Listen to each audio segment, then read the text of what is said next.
anomaly appeared on. And shortly after that time, I started making circles. And that very day when I went out and took that photograph was a kind of weird conversion for me, because it was also the first day when I really twigged that circles probably were made by people. But at the same time, I experienced something which seemed genuinely, and still seems genuinely, anomalous. And that's really set the tone for my circle making activities since then, and which was in 1991. Since that time, I've had probably half a dozen sightings. Some of them have been photographic. Mostly they've not been. Mostly they've been whilst I've been constructing a circle. And as a consequence of that, they've been witnessed by numbers of people, including on 2 occasions journalists. And these are mainly flashes of light, a ball of light and a column of light as well, recently, that we were witnessed. And they've inspired me to go on and do other things as well. So I've also made another series of artworks based on those experiences. Absolutely, bizarre coincidences happen all of the time. I can remember my early circle making days in the early 90s when I made a formation, and overnight another circle was added to it, which was actually on the diagram that I had with me, but we'd decided not to put that circle on the formation. I came back the next morning and the circle was there. I didn't know what to make of that at the time. And I guess I still don't really.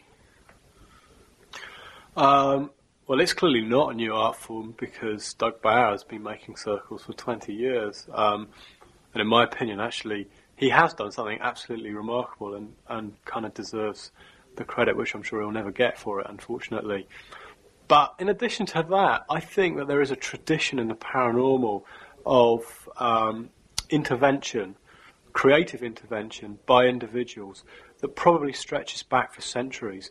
I think you can see that in many, many different forms, from UFO photographs to perhaps going right back even to the Turin Shroud, to seances and spiritualists in the 19th century. There is a tradition of some form of sort of creative intervention which verges on deception sometimes, and crop circles are just another manifestation of the same thing, I think.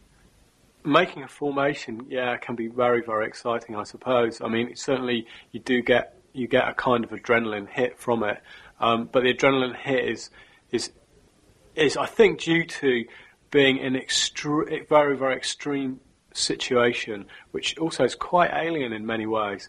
Your pupils dilate massively, so your whole experience, visual experience, and your senses, your visual senses, are completely thrown. It's almost like seeing in kind of infrared or negative or something. It's impossible to judge distances. Shadows appear where they shouldn't be. Things move on the corner of your eyes. Your eyes play all kinds of tricks with you. And then at the same time, you've got this technical challenge of putting something in a field in an incredibly short amount of time that is really pushing what's humanly possible to do. Added to which, you're trying your damnedest not to be caught in any way. So yeah, it can be pretty exciting, pretty hairy. I've no idea actually what crop circles are for. I make them because I'm an artist, and I see them functioning as art pieces in a very public way. I think other people think that they may be other things and for other things. So beyond that, I can't really say. Well, there's a number of things in the design of the circle that are interesting, and I think characterised formations, or the recent formations anyway, of the last few years, that they contain, often we design them so they contain very specific geometric relationships, which are usually related to the division of a circle by 2, 3, 4, 5 or 6 parts. And as a result of that, the geometric ratios they contain develop into geometric patterns from those basic divisions. And the other thing as well about the designs is that they often, we often try and make them so that they somehow resonate with images that are found in nature, or images that are found at least in notions about nature. So, I mean, that would include things like spirals or other geometric shapes that you might find in a natural setting. Yeah, I mean, the sources for some of the designs for circles are nature itself.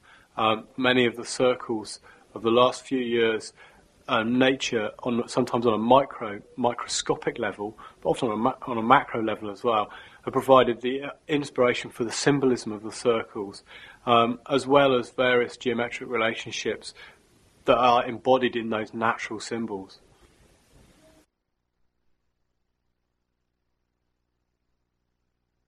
We started Cropcircles, that's my other partner and I, pretty much when the season was drawing to a close.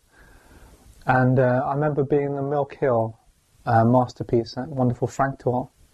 And I met Colin Andrews and stuff, we had a chat. And there was this absolute knowing with certainty then that there was a man-made phenomenon by and large. But when I discovered with certainty it was a man-made phenomenon, then the next step was to go out and make them. And it seemed the most appropriate thing to do. I think we just had a big stick at the time, just a big pole, and we just put down lots of wheat and we just put down a nice big circle. Well, I say it was big for us then, but it was only about 80 foot across. And the next night we came to the field and we just put circles everywhere in the field, all over the place. We probably put, well, I say everywhere, we probably put about 24 circles all in all in that field. Just circles with rings and just little things and grape shot and stuff like that. And we came back and that was our first experience really of making Cropcircles. If you ask us for what reason did we go into the field to make Cropcircles, and to be entirely honest, I think initially because there's a bit of a buzz. Right, now people might think, this guy is a sad guy, why would he go into the field late at night to make Cropcircle for a buzz? But I think we wanted to see whether we could make them and whether people would see them as the authentic article. And then we felt over time that quite possibly something else was involved. And what that something else is, we don't really know, but we'll say that there's something, there seems to be some kind of intelligent response to what we're doing and some intelligent interaction. And that's what has really interested us. And probably is taking it to a point now that if we were to make Cropcircles again, which we don't know if we're going to do or not,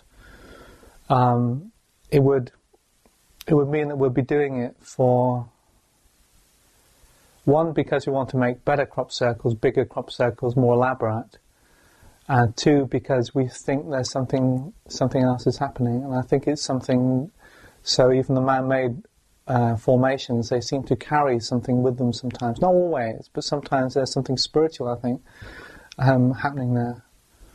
When I was 16, I remember very clearly, it's indelibly printed on my mind. We were staying at my Auntie Molly's in Reading, and I was there with my various cousins, and this was late at night, and we were in bed. And I remember very clearly we had this most incredible experiences started to occur, and we had balls of light, spheres of light, orbs of light, not beams of light from a torch, but orbs of light, very clearly orbs of light, coming up to the bedroom window, illuminating the whole bedroom, and then appearing to go over the roof of the house. Now, at the time, my Auntie Molly was so upset that she went outside to get her cat in because she was afraid for the safety of her cat. And I remember one of my cousins was really, really excited. He was jumping up and down, making all this noise and going up and down the stairs. And it got to a point where we just couldn't sleep, and the kids were playing up. And my Auntie Molly threatened that if he carried on, there'd be hell to pay when his dad came back. So I remember all that very clearly. And also remember the next morning at breakfast, my auntie had phoned the Ministry of Defence to find out if anything peculiar had been happening that night over that way. So all these incidences were indelibly imprinted on my mind. Yet, when I asked my auntie about this,